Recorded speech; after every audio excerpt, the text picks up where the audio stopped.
Outer Orange. I hate Jewel Knights. I was one of those people that was like, Jewel Knights, cares about that deck. You know, they just have like this early game. After that, they're fine. It's just Jewel Knights. Oh, boy, was I wrong.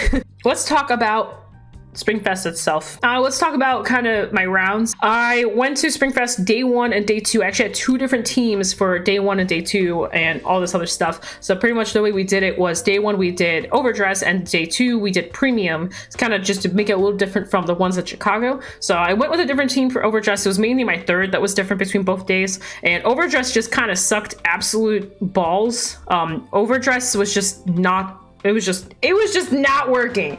I don't know how else to put it. Like I got OT'd on way more like that day than I probably have in the last like 3 months. It was just awful. Like I went to Crow's Nest and all this stuff, and like I did fine. I was going undefeated, all this stuff and that. And then the minute I enter Springfest, it's like, oh, OT, oh this, oh OT, oh this. It was just like, I don't know how it happened, but it was just not pleasant. And then Yellow also just kept getting Magnolia players, and he kept going second into Magnolia players, and it was always like this really, really close increment between winning and losing, and he just, by that small increment, he kept losing. So he was just like losing as well. But my score personally was okay. I went 2-2, and we just kind of stopped from there. If I didn't get OT'd on, I would have been fine. The third person decked out with Gravidia like 2 times, and I think part of it just had to do that he just didn't test enough into Gravidia, and maybe that's on us, maybe it's on him, I don't really know. Probably could have spent a little bit more time testing that, but long story short, it was a really demoralizing day 1, and honestly I had to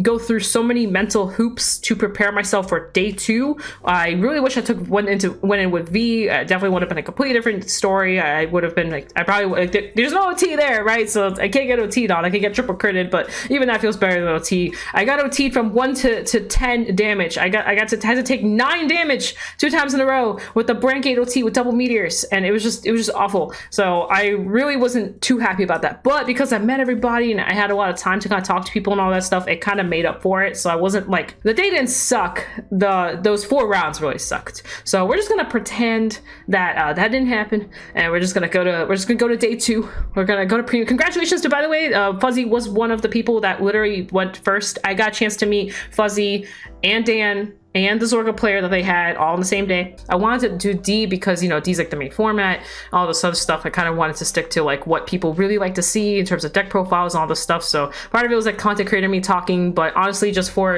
enjoyment, I would have had more fun with D probably. Though I do like D currently, and I'm not saying that D isn't fun. I just, competitively, it's sometimes so hard to wrap your mind around like if you're doing well or if it's the game that's doing well for you. Because in situations like OT, did you really win the game? You know, like it just doesn't feel as much of an achievement sometimes. That's the only thing that kind of like really like and it like, gets me antsy. And that's actually why I play Flagberg, is because when I play Flagberg, I don't have to rely on OT to win.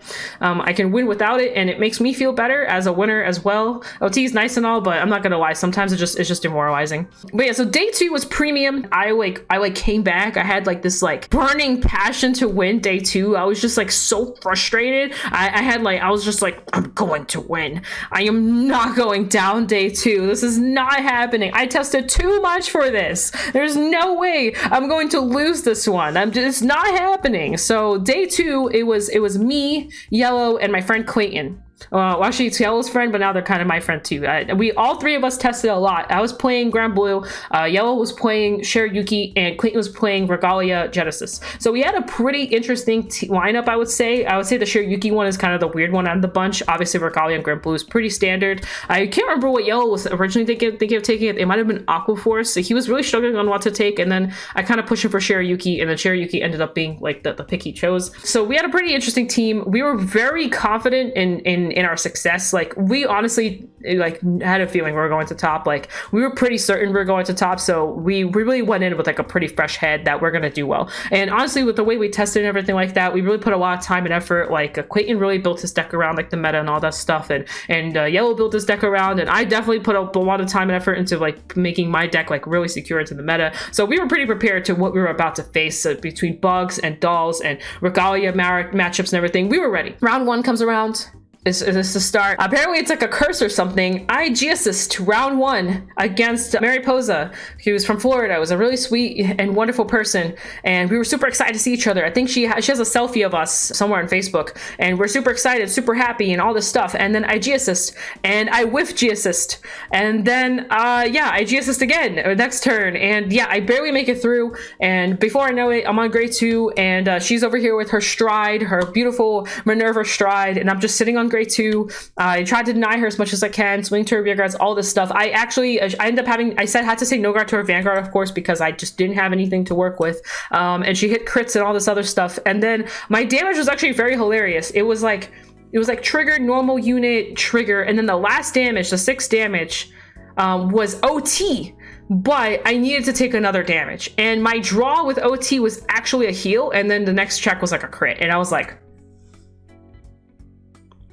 we're just gonna pretend that game just didn't happen. And she was like apologizing, all this stuff. I was like, bro, it's fine. It happens. You know, like I can't control G-assisting. So sometimes it just happens. Like, it's cool. Like, it was pretty anomaly. At first I was really frustrated, and then I was like, you know what? I will figure it out. I know my deck is capable of more than what just happened. So I just kind of had to shrug that aside. I bumped into Noman, and I found out that Noman is player C. And I am also player C. By the way, player B was Yellow, and player A was Clayton. So I was like, you know what? There is a chance I might play Noman. So I gave myself a new ignition. I was like, you know what? I'm going to keep winning just so I can face Noman. But anyway, so round 2 comes around the corner, and I'm facing Great Nature. This matchup was very interesting. So you know how I just explained how I G-assisted and I whiffed G-assist and it was just kind of rough and everything? Yeah, the same exact thing happened to my opponent. He G-assisted grade 1 and then whiffed his G-assist. So it was just like, wow, I like just went through this, except, so I was like really relating to him. Homie was really suffering. Homie was going through some tough times. I'm over here striding on his ass. He's on grade 2, literally the same circumstances as what I just went through round 1. And this guy was just like pretty much done with the world. He was just having a bad time. He actually Progenitor Dragoned me. I have never seen the Zoo Progenitor Dragon in my life. I think I looked at it like once or something, but I totally forgot like how it even worked or what it even did. He whips it out. And by the way, I've never even thought about how to play around it. So pretty much the dragon says that when you were to lose, you instead take the 5 cards that from your damage, you shuffle them, and then you take the fresh damage. So essentially you can like try and heal out, you know, maybe hit OT, kind of maybe stop the turn. And once this happens, the turn ends, essentially. The entire turn ends, and it's just it just goes back to the player that just supposedly lost. So he did the Progenitor Dragon against me, and I'm over here like, that's how do I play around this? I kind of had to think about it for a second. Then I asked him, I was like, if I were to crit you or anything, would you have to take the 6 damage or go into 7, 8 or whatever? And he said yes. And I was like, perfect. I ride up to the Night Roast Stride. It's a promo card. He was trying to stall me out essentially, and because he was trying to stall me so I could try and deck out, I went into a card that can also stall and doesn't do any sort of milling or anything, and that's the Night Roast card. So essentially her skill says counter blast, flip the same card name as herself, and then you call stuff out based off how many stuff is in your G zone +1, and she gets a crit if you call 3 or more. And then you can also give 5k to a unit on top of that. So it's just a really good stall card. If you have a really good drop zone, it's really good. It's also really good into Link Joker because everything retires afterwards, so there's just nothing to really like target as easily. So that's pretty much what I went into. And because she had the crit on her, I pretty much had I called 2 dragons out, and then I called her in the center, obviously, and then I swung with Vanguard, and he had to make a choice. He either has to take the damage here or take the damage on the Skull Dragons. And because my deck was pretty thin, I did open die I think the turn before, so he would literally have to like, he either has to take a dragon or he has to take the Vanguard or he has to take the other dragon. His options were pretty limited, and I think I went like crit heal something, and he pretty much took 3 damage, and he did his whole weird thingy, and then he died. And that was Great Nature. Round 3 is Dolls. So I finally faced Dolls after a very long time of not seeing Dolls competitively, and I was really prepared this time. I was not messing around. I agree, like Dolls was a matchup that I knew exactly how to face against as someone who literally plays Dolls. It was actually someone I knew. It was one of the Florida people that I bumped into. I knew what I was going up against. I already knew kind of what I had to prepare for, so I started Bilbering. This is a card I run in my deck that pretty much lets me just mill through my deck as fast as possible to see heals and all stuff. So I instantly started going for the Bilber play. I knew what I needed, and I started just hyper milling for it. I got everything I needed. I was fine. They actually went first in this matchup, so I was really hoping the entire time that they wouldn't ride down. That was like, I had the heals to deal with it, but just in case, I was like, when they were up to Carol, I was like, okay, all they have to do is not write down. I think I'll be fine. So they were doing their thing. They're doing their thing. They're doing their thing. They don't write down. And I'm like, okay, I think we're safe. I ride up, I stride, I do my thing. I decked in all this other stuff. And then they stride. And I actually, what happened was they actually left an Alice out for me. And I was like, and they were at 3 damage. One was face up. And I was like, okay, cool. All I have to do is just not give them damage. At all. So that's what I did. I swung into the Alice, I swung into the other rare that they had out, and then I pretty much swung everything. I swung with the smaller number first into Alice and actually guarded it. So then I took my Vanguard, my entire beefy ass ghosty boy, and I just swung straight into the Alice, and they're like, all right, I guess you can have Alice now, it's fine. So I swung in, actually waited some crits or whatever, and then I had a ghost ship out too, and then I swung the ghost ship into another rear guard and pretty much just denied them damage. Oh, I remember I hit 2 crit. I hit 2 crit and I put it all on the ghost ship, and then the ghost ship was swinging for lethal. The ghost ship was swinging for 3 damage, so they had to guard it. And what happened was they got no damage out of it while I got a bunch of draw and everything. And then they strode in to their thing. I had Bicken in hand, by the way, so I was like prepared. I was like, they're gonna double Vanguard me. I have 2 heals. I got this and that. I can Necro Lily. I could do this and that. So pretty much, long story short, I slowed them down. They strode. They had a really pretty bad turn. I'm not gonna lie. Even they were like, oh my gosh, this could have been like 3 times better if you had just given me 1 damage, all this other stuff. So they tried to make the best out of their turn, and I guarded everything. I really had no issue. And the next turn, I rode into Bad Bounty and killed them. And that was just GG. They actually landed no defenses because they were at 3, and they went like normal unit, and then they couldn't guard the rest and they died. And that was dolls. The minute I saw the second Alice, I popped her, and then when they tried to go for a third Alice, I was like, no, I'm not. It wasn't too lethal enough for me to have to deal with it. And then there wasn't as many Leslies out. So I think I either got really lucky, but I also think I played it out pretty well to the point where I didn't have to deal with as much. If they rode down on the first Carol turn, it probably would have been a little harder. But even then, I had the hand prepared to deal with everything I needed to deal with. So even if they did ride down, I honestly just probably could have rode up and did my Beatrice turn and just kind of been fine. So I really wasn't stressing. I think overall that game went pretty well. So next round 4, by the way, we won this one as well. We also got, I think we went all in. This time I'm facing my locals, my literal locals. Like I knew exactly what I was facing into, and yeah. So they had, I believe it was Dolls, Jewel Knights, and Uranus Premium. Now, some of you guys may be like, oh, Uranus Premium, psh, easy match, easy W. I highly disagree. This man, his name is Sam. He's the same person that introduced me to Flag Break, by the way. And Sam really piloted this deck very well. Sam piloted so well the Uranus deck. Let me explain to you how well he piloted this deck. He piloted this deck so well that he made a Bugs player drop Bugs.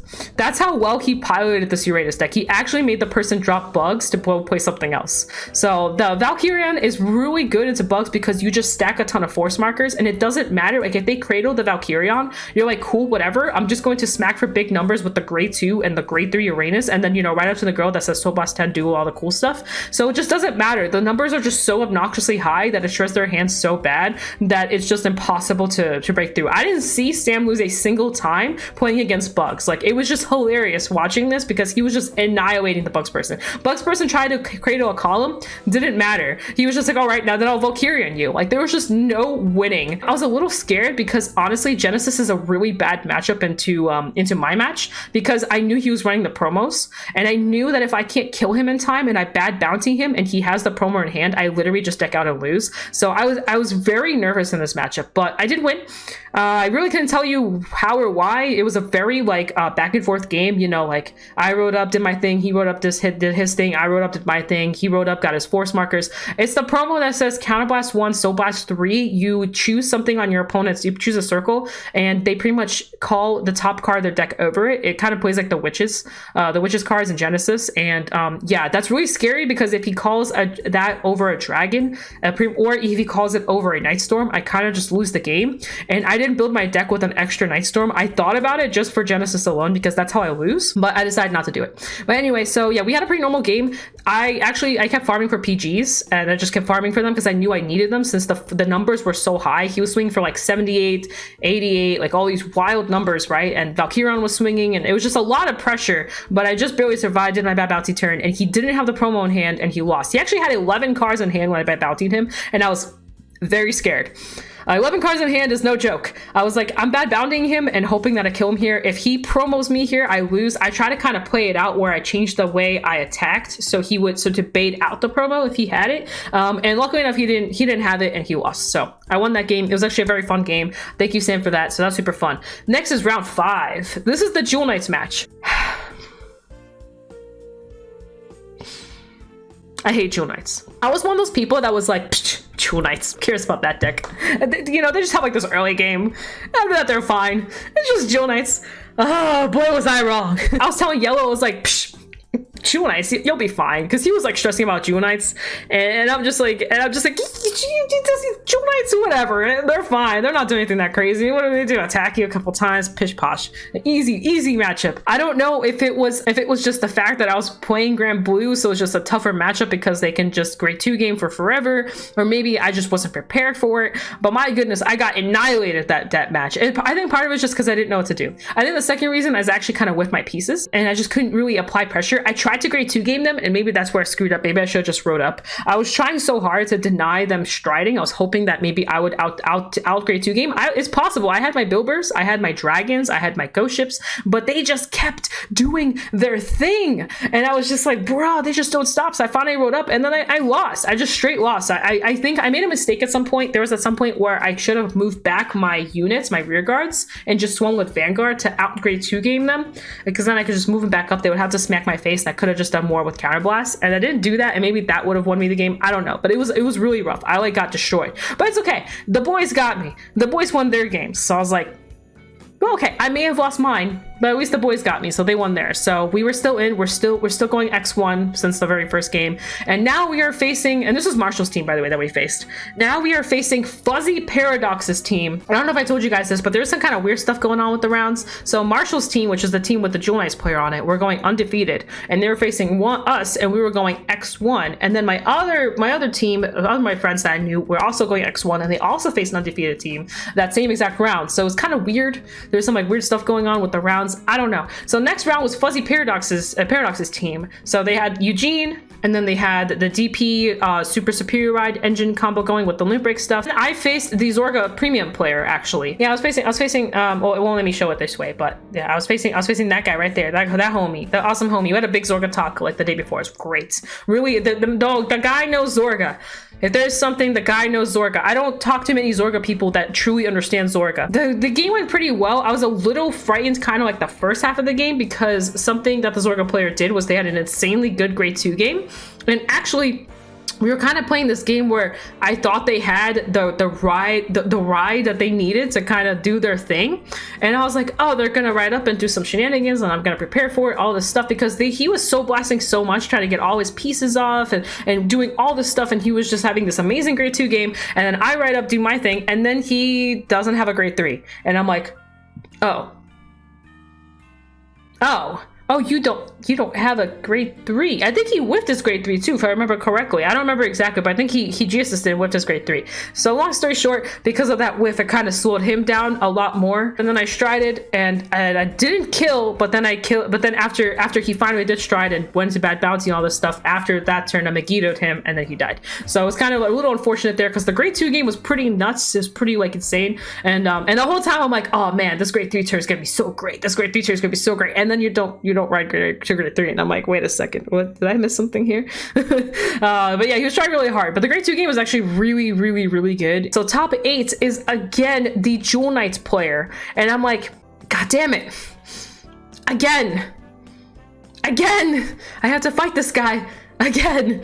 But this time I was more prepared. After thinking through the match and kind of reflecting, going to the bathroom, doing some prayers, talking to myself, I was like, I'm not gonna let the same thing happen again. But I actually didn't know I was gonna face him, but I was like thinking to myself, if I ever see a Jewel Knights player again or whatever, even I knew I was gonna be in top 8, so it was actually a chance that I might face him again in top 8 as well, or another Jewel Knights player. So I was like, I gotta prepare for this. So I thought it through all this stuff. So top 8 starts, we get our wonderful prize card. Bum-ba-dum. Our wonderful little prize. There it is. There it is. Boom. So we get our little prize card and whatnot, and top 8 starts. So we already knew who our team was at this point, and I'm like, I'm gonna kill this guy. It's gonna happen. I'm winning. I do my mulligan. Bilber, Greedshade, Calmbard, Beatrice, Delph the Ghosty. That was my mulligan. Yeah, I think we can win this game. I had literally everything I needed to pop off. I had the entire combo.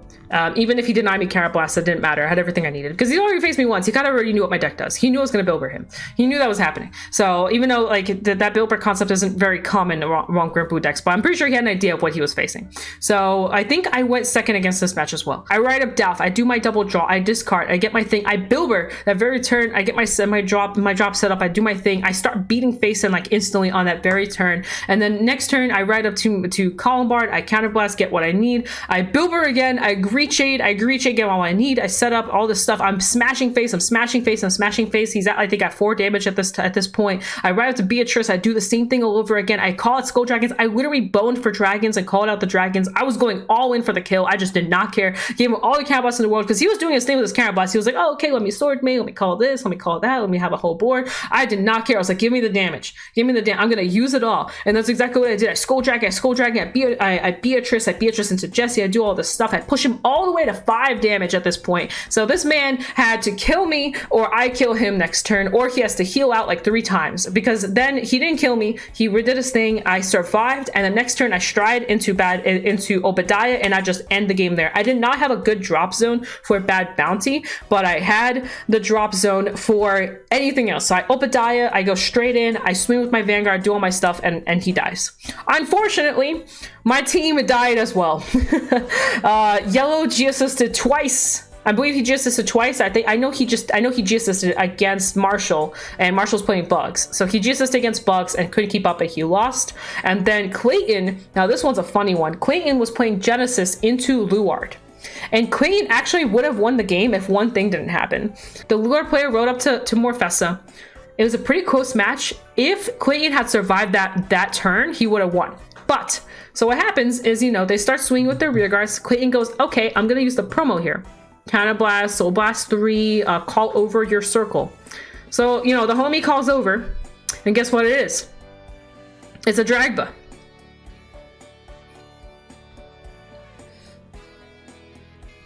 So yeah, the Luard player, nothing changes. The Luard player got exactly the card they needed. So that happened, and then he's like, okay, he got his Dragba, whatever. So now he has this like multi-attack shenanigans, cool, whatever. So then Clayton is like, all right, we'll figure this out. If you hit a stand, you win the game. He goes like, check, stand, and he won the game. Because he actually had just barely enough to guard. I didn't see it, that's just what Clayton was telling me. So because of that, Clayton lost the game. It was very unfortunate because I'm pretty sure he would have had him otherwise. That was our top 8. We ended up getting all the way to top 8 through all the shenanigans, all the cool stuff, and yeah, it was pretty fun, pretty exciting. I think we overall did really well as a team. We expected to top, and we did top, but it was really fun facing y'all, and overall just the whole event was really fun. Day 2 was definitely made up for day 1 personally for me, and went to see my mom. So I was like, I gotta go see my mommy. It's Mother's Day. Hey, look, it's us, the run back versus Orange. We were getting ready. I'm gonna grab your tail, homie. Where you at, Orange? I see you. I'm coming for that tail. Why? Oh, you jumped over me. You choked me.